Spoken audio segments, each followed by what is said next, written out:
We'll go ahead and get started this morning. Go ahead and take your books and go to page number 501. Page number 501, The Great War. This is the beginning of chapter 19. While you are turning there, just realize that this coming Monday you will have a test for this class. It will be over chapter 17 and 18. So go ahead and start studying now. You have all the notes as of now. You have all the notes you need to study for that. So just make sure you get that done. Okay, you should have your place now on the page number 501. So we'll go ahead and get started. So yesterday we were talking about imperialism in a time where the world was looking to expand. All the nations of the world were looking to expand in other places. We talked about the benefits of imperialism. We talked about the negatives of imperialism. Today we're going to go to a point where imperialism really went to a dark place. Really went to a dark place. One of my favorite authors is a guy by the name of Arthur Conan Doyle. I mentioned to you that I've got really two favorite authors, Arthur Conan Doyle and Edgar Allan Poe. We talked about him when we went through Edgar Allan Poe. Those are really my two favorite authors, and neither of them are currently living. But Arthur Conan Doyle, if you don't recognize that name, Arthur Conan Doyle is the guy that wrote the Sherlock Holmes books. And Sherlock Holmes, I love the Sherlock Holmes books. Especially my favorite book is The Hound of the Baskervilles. Sherlock Holmes book. It's a very good one. Highly recommend it. If you've never read it, I highly recommend you read it. It's not like you don't have time now. You've got, unless, of course, you got other things to do. But of course, we're in lockdown, so what the stink do you have else to do? Read The Hound of the Baskervilles, or at the very least, get it on Audible and listen to it. It'll be really worth your time. So Arthur Conan Doyle, he wrote all of Sherlock Holmes books. In one of his last pieces he wrote, and I say pieces because he wrote books, but he also wrote short stories. A lot of the Sherlock Holmes stories were short stories. They weren't actually books. But one of the last books that Arthur Conan Doyle wrote with Sherlock Holmes in it, in the last passage or two of the book, Sherlock Holmes and Dr. Watson have defeated the villain, they have solved the mystery, and they're standing on a cliff somewhere. And the wind is blowing, and Sherlock made this statement. He said, "There's an east wind coming all the same, such a wind as never blew on England yet. If we be cold and bitter, Watson, and a good many of us may wither before its blast. But it's God's own wind, nonetheless, and a cleaner, better, stronger land will lie in the sunshine when the storm has cleared." That is what Sherlock Holmes said to Dr. Watson in the final throes of the last book Conan Doyle wrote on Sherlock Holmes. And it was kind of enigmatic. A lot of his readers didn't know what he was referring to, an east wind coming. Perhaps his readers assumed he was talking about, the next novel that was coming out. Maybe they thought Doyle was going to write a new novel, and he was kind of foreshadowing what's going to happen in the next novel. Conan Doyle had no interest in writing another Sherlock book. He wasn't referring to the next storyline when he says an east wind blowing. He was referring to the Great War, World War I. See, World War I is probably one of the most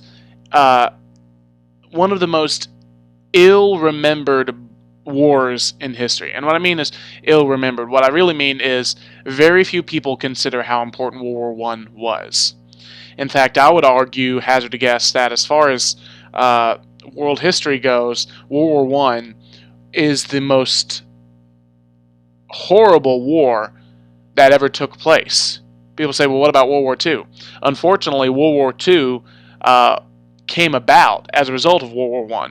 If World War I didn't take place, one could argue that World War II never takes place. A lot of the main characters from World War II made their start in World War I, namely Mr. Adolf Hitler. So without World War I, who knows what the history of the world would have looked like. But Conan Doyle uses this east wind, this wind that's blowing from the east, as a picture of what is to come. when the wind comes and blows really hard, it leaves destruction in its wake. Several weeks ago, we had a huge storm come across Iredell and Alexander counties, and I was talking to friends of mine here in Alexander County, and they were talking about trees being cut over, being knocked over in the streets, and this friend of mine is actually a town councilman, and he had to get up with all the other councilmen and go out and cut the tree apart. They had to go pick up all the things of destruction that was left by that strong wind. What Conan Doyle is saying is this wind will come, and this wind will leave a path of destruction in its wake. And it will be cold and bitter, and a good many of us may wither before its blast.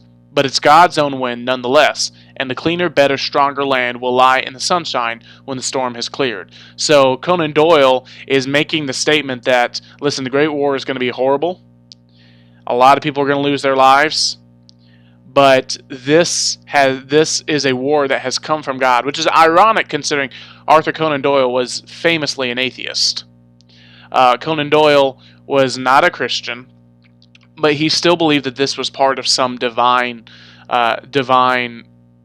fire that would purge the world of some of its sins, and that the world hopefully would be a better, stronger land after the storm is cleared.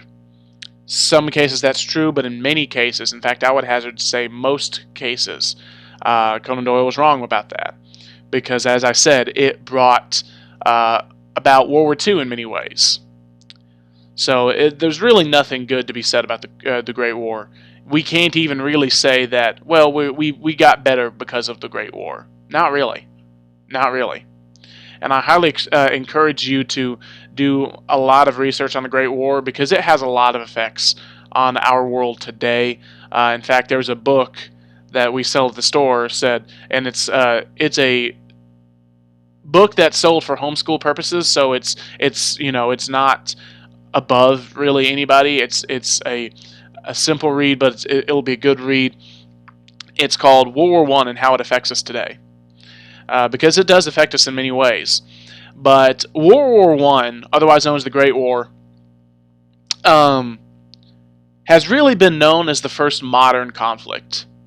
In fact, you look at page number 497, and World War I is the first topic in the new unit, the modern world. It is the first modern war. World War I started out as it's been said by historians that World War I started with horses and muskets and was concluded with tanks and airplanes. Maybe not so much muskets, but the point is that they went into World War I using real primitive means, and then by the end of World War I, you had modern marvels such as the tank, such as the airplane, that changed the way warfare was fought. The Great War was a revolutionary event that changed technology in a lot of ways. So in the late 19th century, we saw the rise of organizations to promote international cooperation. In 1864, Jean-Henri Dumont, a Frenchman who believed that all men are brothers, founded the Red Cross. This international organization seeks to help those who suffer from natural disaster or war. So you saw this international belief that we're all brothers and we should all treat each other as brothers, and so work for our brothers' benefit. And there were also international efforts at preventing war from even becoming a thing. There was a guy by the name of Alfred Nobel. Alfred Nobel. He became famous for his promotion of international peace. Also, he's the inventor of dynamite, coincidentally. So, Alfred Nobel, we know, we hear about the Nobel Prize. Well, it's named after this guy. And there are Nobel Prizes in all these different disciplines. The Nobel Prize for Sciences, one year was given to both Thomas Edison and Nikola Tesla, who were fierce competitors. In fact, they both hated each other so much that neither individual showed up to get the prize because they didn't want to be there in the presence of their opponent. So we remember the Nobel Prize for that.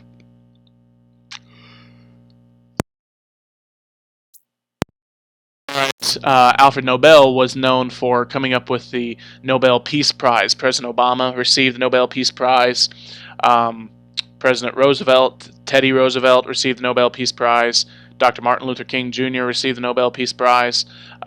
It's a prestigious award that's given out to people who try to promote peace. Now, another individual that tried to prevent any future conflicts was a guy by the name of Andrew Carnegie. Andrew Carnegie was a philanthropist, and he was an American steel manufacturer. Ironically, he was Scottish, but he was an immigrant. He came to the U.S., and he began the steel industry.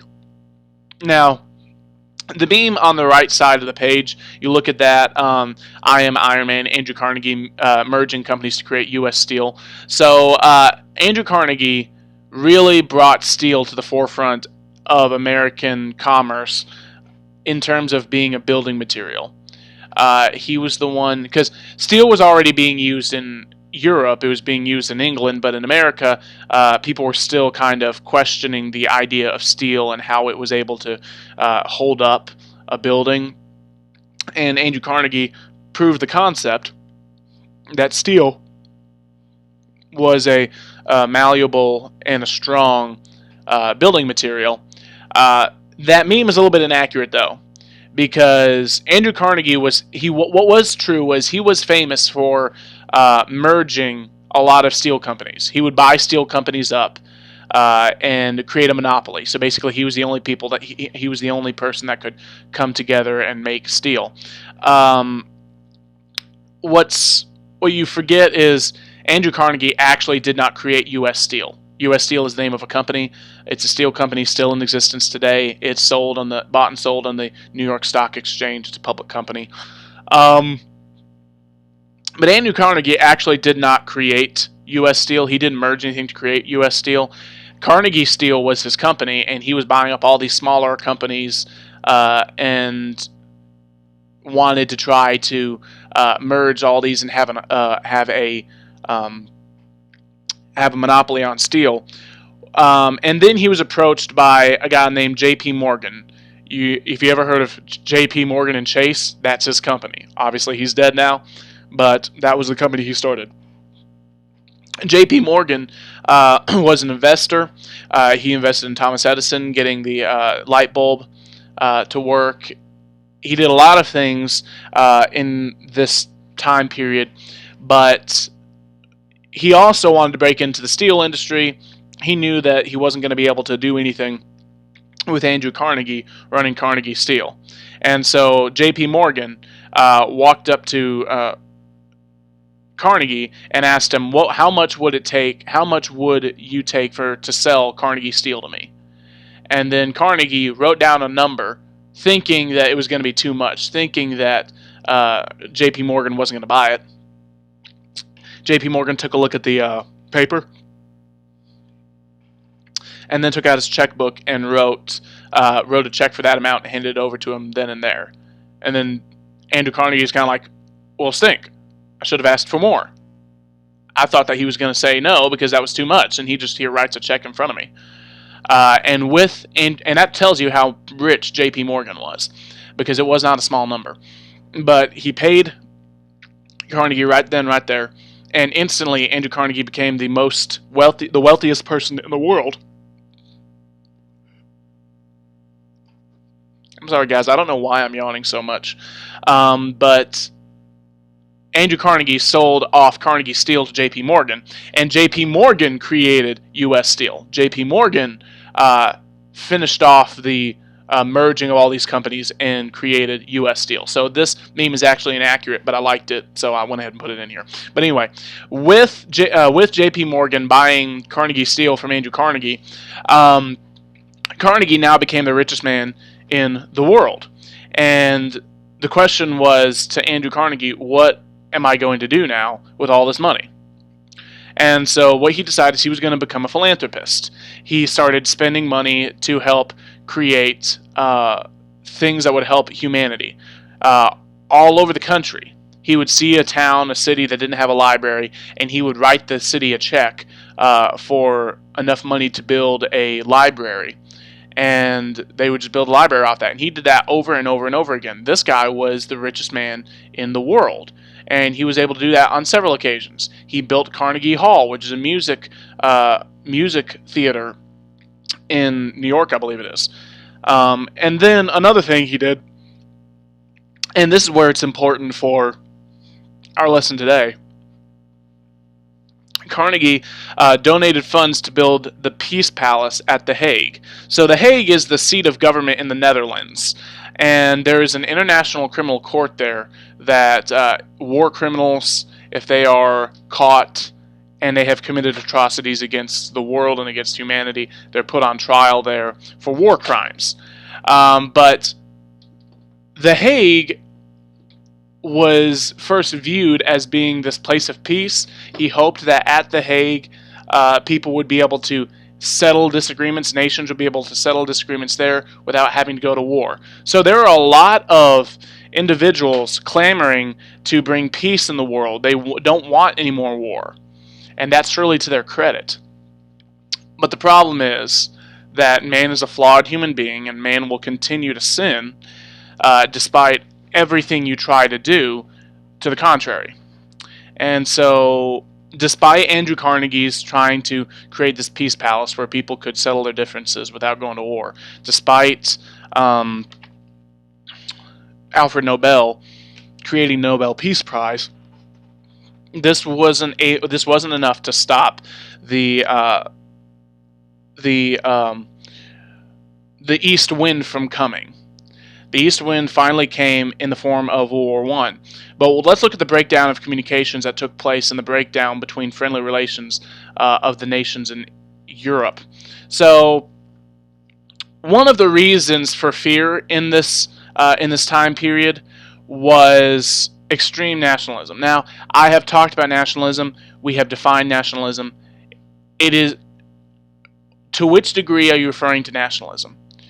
Nationalism simply means a strong fervor and love for your country. If that is all we're talking about in nationalism, then nationalism is not wrong.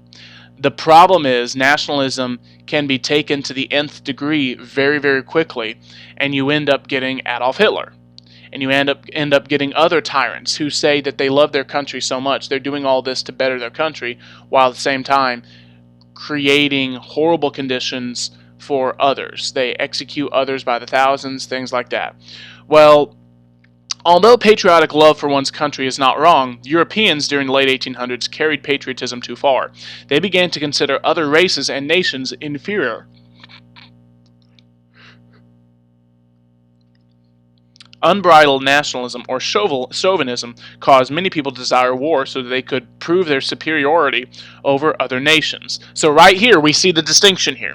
Nationalism is fine until you get to the point where you begin to see other races and nations inferior, just based on their physical characteristics.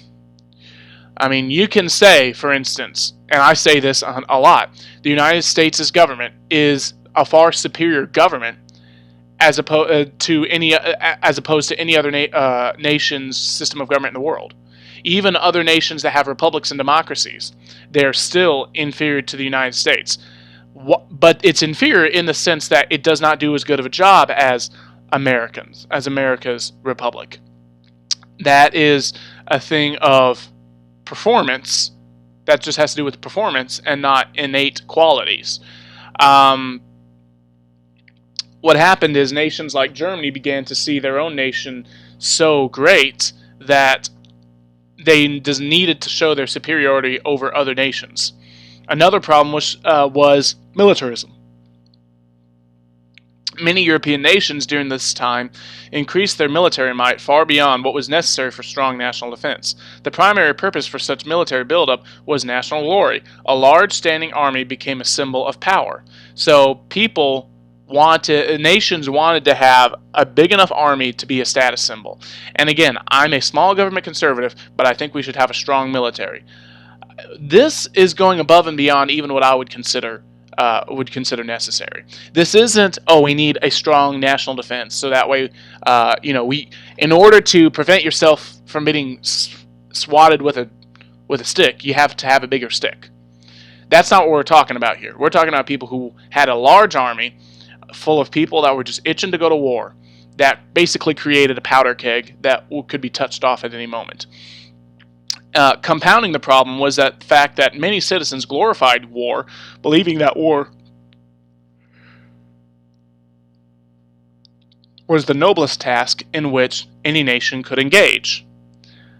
So the glorification of war is a negative thing that led to militarism. Now again, war is sometimes necessary, but war is not to be glorified.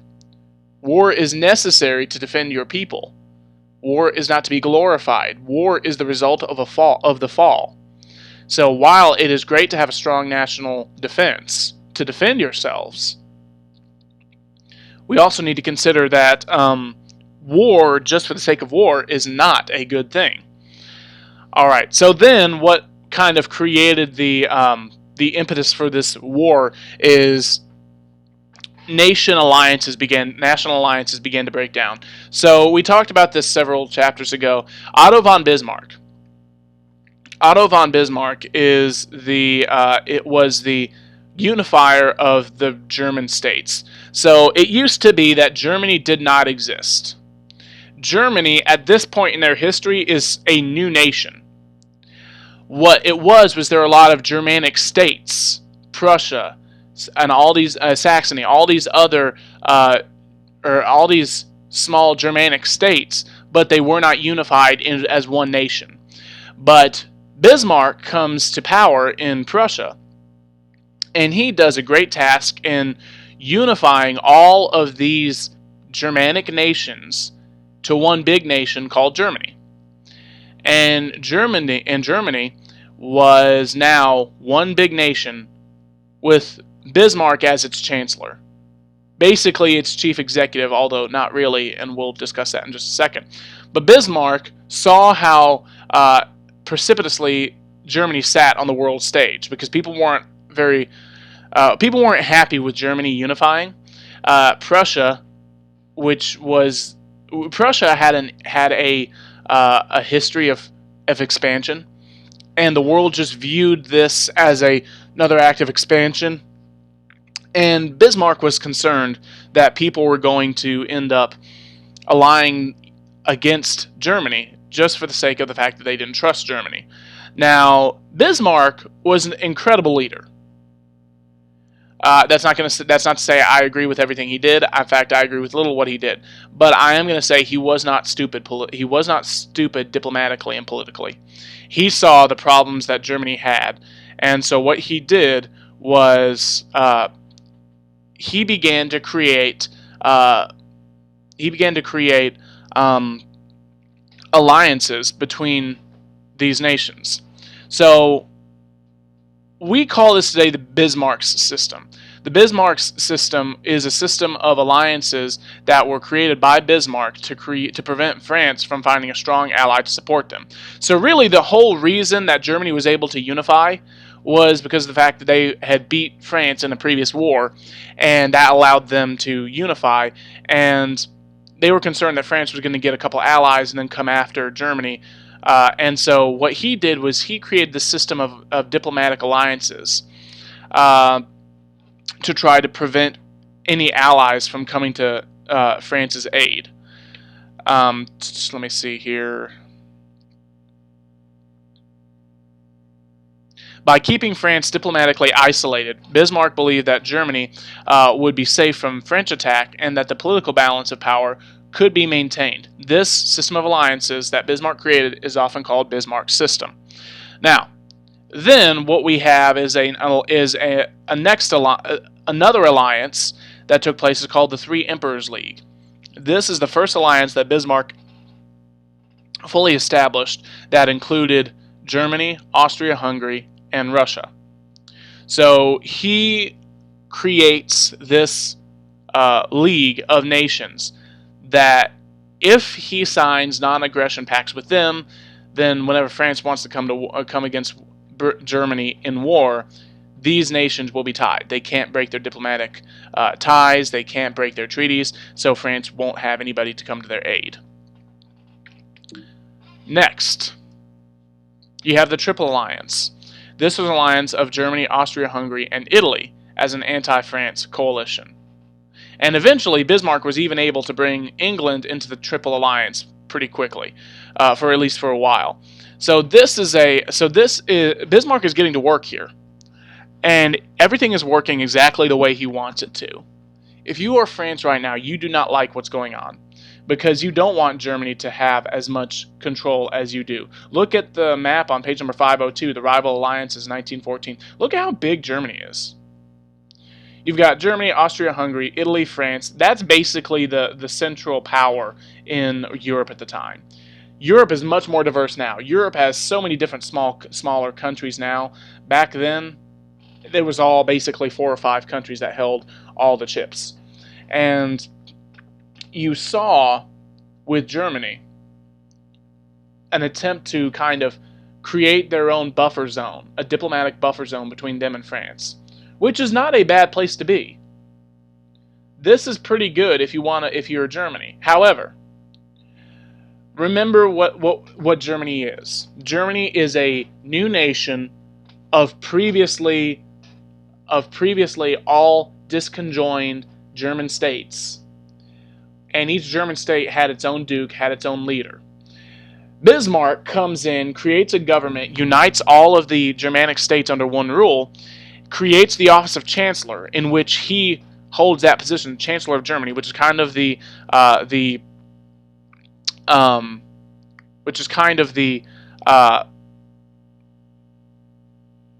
chief executive of Germany. And then he's foolish enough to also put in someone as Kaiser or Emperor. So William II becomes the Kaiser or Emperor. It's a Germanic form of the word Caesar. So he became the Caesar, the Kaiser of Germany, and he forced Bismarck to resign as Chancellor. Bismarck was a smart guy. Bismarck knew how to protect Germany's interest. Bismarck was concerned about keeping Germany safe. But Kaiser William, otherwise known as Kaiser Wilhelm, Wilhelm is how you pronounce it, if you're pronouncing it the way a German would, we would say William. Kaiser William comes to the throne, and he's not even 30 years old yet. And he was a proud and arrogant man who resented the domination of Bismarck in German affairs. Again, Bismarck's the one that made Germany what it is. Without Bismarck, you got no Germany. You just got a bunch of different disconjoined German states. And he's upset that Bismarck is having such control, even though he's basically the one that created the government to begin with. He determined that as Kaiser, he would be the real leader of Germany, and that no one would overshadow him. Therefore, in 1890, he forced Bismarck to resign as Chancellor. William assumed control of Germany's foreign policies, but he was not Bismarck's equal. His words and ill-advised actions served to heighten European tensions. Okay, so now Bismarck's out. The smart guy that knew how to protect Germany's interest is out. And you got a trigger-happy zealot on the throne. This is not going to go well. Wilhelm then decides to start letting these alliances lapse. What he does is he allows the treaties that Germany has made to expire. And then he began to tick off Britain by interfering with British affairs in Africa. World War I was really, really started by Germany. And we'll get into the specifics of the war, but even though the official starting of the war didn't really have to do with Germany, you could see Germany kind of, they were kind of flipping the skillet here, and they were kind of the one turning the heat up on Europe. One of William's first mistakes was to allow the reinsurance treaty with Russia to expire. France quickly capitalized on this error and approached Russia with offers of an alliance. Fearing a possible alliance between Germany and Britain, which never took place, Russia joined France in a defensive alliance, also known as the Dual Alliance, in 1894. The second major mistake by William was to antagonize Britain. Germany began a massive shipbuilding program that threatened British naval domination. British people became alarmed. Britain traditionally had to rely on her fleet to maintain her empire and to protect her homeland. In addition, Germany began to interfere with British affairs in Africa. Germany was late entering the race for colonies, but William was determined to build an overseas empire within one generation, although it had taken other nations many generations. As a result of these developments, Britain's fear of Germany soon became stronger than her fear of France. In 1904, contrary to every German hope or expectation, Britain and France put aside her differences and entered into a friendly understanding in what is known as the Entente Cordiale. So this is the treaty between France and Britain. A lot of people didn't think that was going to happen because France and Britain historically has hated each other's guts. They didn't see this happening, but they kind of had to because they needed to face down a stronger enemy. Now, that Entente Cordiale then evolved even further. The same fear of Germany impelled Britain to patch up her differences with Russia. For some time, Russia had been trying to expand into Eastern Europe in order to acquire an outlet in the Mediterranean Sea. She had also attempted to expand into the Persian Gulf region. The British feared that such expansion would imperil both their prized possession of India and the commercial trade going through the Suez Canal. But in spite of their deep-seated rivalry, these two countries signed the Anglo-Russian Entente in 1907. Since Britain had previously formed a friendly understanding with France, her agreement with Russia paved the way for the Triple Entente, which is a diplomatic alliance between Britain, France, and Russia. So you see here, really, this is all on William. Because if he had not fired Bismarck, I do not believe Bismarck wanted war. I do not believe that Bismarck wanted to contribute to what would become World War I. But Wilhelm, who was arrogant and ungrateful for all that Otto von Bismarck had done, throws him out. And now what we see is Germany begins to interfere not only with Britain, it begins to interfere with France in Morocco, in their colony Morocco. And now all of these enemies, France and Britain were big enemies. Britain and Russia were big enemies. But because Wilhelm was so bellicose, he pushed all of these old enemies together, and now they're friends. This is causing a lot of issues. And then you see in 1914, Germany begins to exert her authority in the Balkans. You can see that on page number 505. And so you've got all of these disagreements about all these territories in the Balkans, and this creates a powder keg. The Balkans are now called the powder keg of Europe. You can see how Germany certainly contributed to what was going on in World War I, even though the start of the war, which is what we're going to talk about Tuesday, I guess, because Monday you have a test. When we talk about it Tuesday, you'll see really the official start of the war had little to do with Germany, but the undercurrent of Germany, you can see they're the great puppeteers, the marionette masters that are just kind of, controlling things. They're the chef that's flipping up the pancakes. He's controlling the situation. So this is going to build pretty quickly, and then we'll have war on our hands. All right, so go ahead and continue with your work for the day. Make sure that you are continuing in your assignments. I guess I'll see you all Monday. I just want you guys to know that I love you, and I'm always praying for you.